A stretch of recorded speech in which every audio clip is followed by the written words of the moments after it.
أشرقت نفسي بنور من فؤادي. Wajib untuk diperhatikan oleh orang-orang yang menganggap remeh tentang mempraktekkan sunnah Rasulullah sallallahu alaihi wasallam dan iltizam, konsisten dengan sunnah tersebut, ila khuturati mauqifihim, kepada betapa bahayanya sikap mereka menganggap remeh sunnah Nabi. Contoh sederhana saja, minum air dalam gelas ini sunnah Nabi, jangan sekali teguk. Dalam bahasa Aceh, bek tiga jihak katanya. 3 kali minum. 1, lepas dulu, tarik nafas. 2, tarik nafas dulu. 3, tarik nafas. Jadi Nabi mengajarkan bahkan untuk minum segelas air ini 3 kali tarik nafas. Maka bila bapak-bapak dan ibu-ibu perhatikan, setiap kali saya minum dalam gelas ini, saya usahakan untuk 3 kali sedot. Apakah nanti kau jihak jubino kan? Selesai.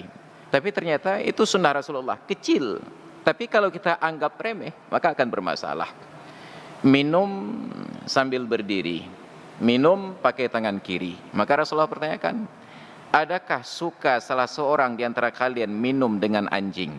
Kata sahabat, tidak ya Rasulullah. Maka sungguh kalian sudah minum dengan sesuatu yang lebih buruk dari anjing, yaitu setan, kata Nabi. Kenapa? Karena minum menggunakan tangan kiri. Kita diajarkan makan pakai tangan. Nah, saat kita makan dengan tangan, tentu saja tetap dengan tangan kanan. Pakai kuah, apalagi kena kuah belangong tersebut, kotorlah tangan kita. Pegang gelas dengan tangan yang kotor, mengotori gelas. Pilihan kita adalah memegang dengan tangan kiri, agar gelas itu tetap bersih. Tetap diajarkan adabnya, libatkan tangan kanan ketika minum walaupun terpaksa. Kita doronglah dengan tangan kanan, adab. Ini hal yang kecil, tetapi ketika kita remehkan sunnah-sunnah Nabi itu sangat berbahaya, kata para ulama. Waqad yata'adda ba'du haula'i tawrahu. Bahkan sebahagian mereka yang menganggap remeh sunnah Nabi ini melampaui batasannya.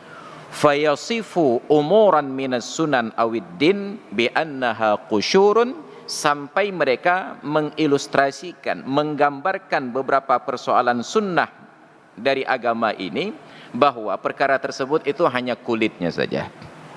Itu persoalan tentang pakaian kulit saja, persoalan tentang sunnah-sunnah itu kulit saja, qusyurun, hanya kulit yang tipis. Wa nas'alullaha ay ya'fu anhu la'i, dan kita mohon kepada Allah agar mereka itu dimaafkan oleh Allah Ta'ala. Kenapa? Apa bahayanya? Fa innad dina kulluhu lubabun la khusyura fihi. Karena agama ini seluruhnya adalah inti, tidak ada yang kulit. Agama itu seluruhnya adalah inti, tidak ada yang kulit. Kulit itu nanti masuk di dalam bab adab, di dalam bab akhlak. Bismillahirrahmanirrahim. Nanti bab adab yang menjadi kulitnya. Sedangkan yang menjadi sunnah-sunnah Nabi itu semuanya adalah inti. Wa in tafawatat umuruddin fil ahammiyati, sekalipun perkara-perkara agama itu ada lebih kurang di dalam skala prioritas. Tafawut. Tafawut itu dari bahasa Arab, diadopsi ke dalam bahasa Indonesia menjadi terpaut. Ada perbedaan sedikit jaraknya. Dan tidak pula dipahami dari ungkapan kita ini bahwa kita mengabaikan tentang skala prioritas, tentang ilmu dan amal dan dakwah kepada Allah Ta'ala.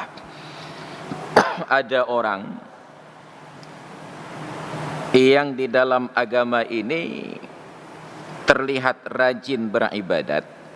Ada orang dalam mempraktekkan agama ini terlihat sibuk dengan kajian keilmuan. Ada orang yang di dalam mempraktekkan agama ini sibuk dengan dakwah. Sayangnya, ada sebahagian pihak menganggap dirinya terlalu hebat pada bidang tersebut dan mencemooh orang yang punya kesibukan di bidang yang lain. Kita ambil contoh. Kita kagum kepada kawan-kawan dari lingkungan pesantren dengan kajian keilmuan. Satu. Yang kedua, kita kagum kepada kawan-kawan dari misalnya jamaah tabligh yang mereka ini menyibukkan dirinya dengan kegiatan dakwah. Yang ketiga, kita kagum kepada orang-orang yang barangkali dinisbahkan kepada ahli sufi kalangan tasawuf yang sibuk dengan ibadat. Yang kita tidak kagum adalah ada kelompok dari masing-masing pihak ini merasa diri lebih lalu menggugat orang lain. Misalnya, nauzubillah, oknum-oknum dari pesantren yang menggugat. Apa orang-orang yang jamaah tabligh ini sibuk berdakwah saja, ilmu enggak ada. Nanti ada lagi oknum-oknum dari kawan-kawan jamaah tabligh yang menggugat, apa orang pesantren itu mengaji saja, ibadah kurang. Ada lagi orang yang sibuk beribadah, apa mereka ini sibuk dakwah saja, sibuk mengaji saja, sedangkan amalan untuk diri sendiri kurang. Ini yang tidak diharapkan dalam agama, karena masing-masing punya kelebihan dan masing-masing mempunyai peran dalam agama.